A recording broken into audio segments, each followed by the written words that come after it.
Luke 9. Then he called his 12 disciples together and gave them power and authority over all demons and to cure diseases. He sent them to preach the kingdom of God and to heal the sick. And he said to them, Take nothing for the journey, neither staffs, nor bag, nor bread, nor money, and do not have 2 tunics apiece. Whatever house you enter, stay there, and from there depart. And whoever will not receive you when you go out of that city, shake off the very dust from your feet as a testimony against them. So they departed and went through the towns preaching the gospel and healing everywhere. Now Herod the tetrarch heard of all that was done by him, and he was perplexed, because it was said by some that John had risen from the dead, and by some that Elijah had appeared, and by others that one of the old prophets had risen again. Herod said, John I have beheaded, but who is this of whom I hear such things? So he sought to see him. And the apostles, when they had returned, told him all that they had done. Then he took them and went aside privately into a deserted place belonging to the city called Bethsaida. But when the multitudes knew it, they followed him, and he received them and spoke to them about the kingdom of God, and healed those who had need of healing. When the day began to wear away, the 12 came and said to him, Send the multitude away, that they may go into the surrounding towns and country, and lodge and get provisions, for we are in a deserted place here. But he said to them, You give them something to eat. And they said, We have no more than 5 loaves and 2 fish, unless we go and buy food for all these people. For there were about 5,000 men. Then he said to his disciples, Make them sit down in groups of 50. And they did so, and made them all sit down. Then he took the 5 loaves and the 2 fish, and looking up to heaven, he blessed and broke them, and gave them to the disciples to set before the multitude. So they all ate and were filled, and 12 baskets of the leftover fragments were taken up by them. And it happened, as he was alone praying, that his disciples joined him. And he asked them, saying, Who do the crowd say that I am? So they answered and said, John the Baptist, but some say Elijah, and others say that one of the old prophets has risen again.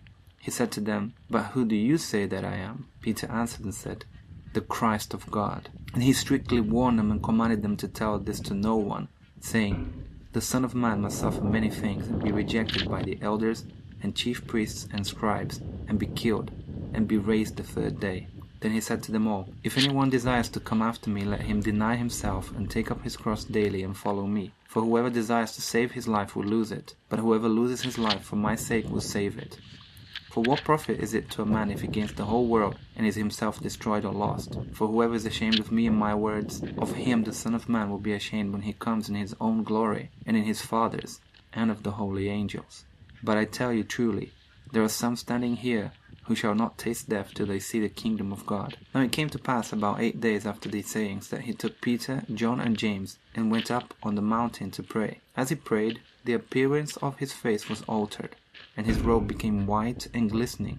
And behold, 2 men talked with him, who were Moses and Elijah, who appeared in glory and spoke of his decease, which he was about to accomplish at Jerusalem. But Peter and those with him were heavy with sleep, and when they were fully awake, they saw his glory and the 2 men who stood with him. Then it happened, as they were parting from him, that Peter said to Jesus, Master, it is good for us to be here, and let us make 3 tabernacles, one for you, one for Moses, and one for Elijah, not knowing what he said. While he was saying this, a cloud came and overshadowed them, and they were fearful as they entered the cloud. And a voice came out of the cloud, saying, This is my beloved Son.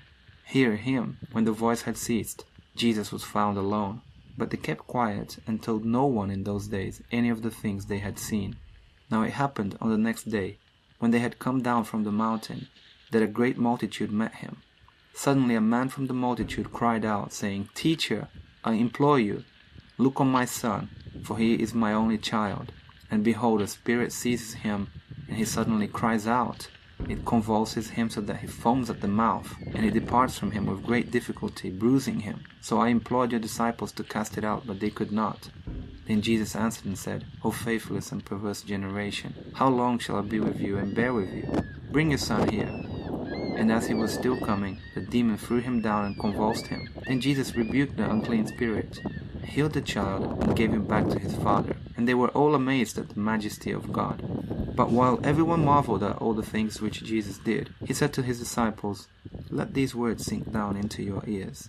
For the Son of Man is about to be betrayed into the hands of men. But they did not understand this saying, and it was hidden from them so that they did not perceive it, and they were afraid to ask him about this saying. Then a dispute arose among them as to which of them would be greatest. And Jesus, perceiving the thought of their heart, took a little child and set him by him, and said to them, Whoever receives this little child in my name receives me, and whoever receives me receives him who sent me.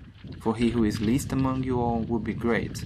Now John answered and said, Master, we saw someone casting out demons in your name, and we forbade him, because he does not follow with us. But Jesus said to him, Do not forbid him, for he who is not against us is on our side. Now it came to pass, when the time had come for him to be received up, that he steadfastly set his face to go to Jerusalem, and sent messengers before his face. And as they went, they entered a village of the Samaritans to prepare for him. But they did not receive him, because his face was set for the journey to Jerusalem. And when his disciples James and John saw this, they said, Lord, do you want us to command fire to come down from heaven and consume them, just as Elijah did?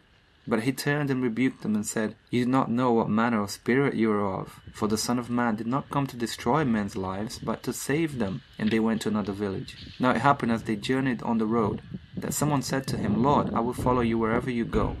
And Jesus said to him, Foxes have holes and birds of the air have nests, but the Son of Man has nowhere to lay his head. Then he said to another, Follow me. But he said, Lord, let me first go and bury my father. Jesus said to him, Let the dead bury their own dead, but you go and preach the kingdom of God. And another also said, Lord, I will follow you, but let me first go and bid them farewell who are at my house. But Jesus said to him, No one having put his hand to the plow and looking back is fit for the kingdom of God.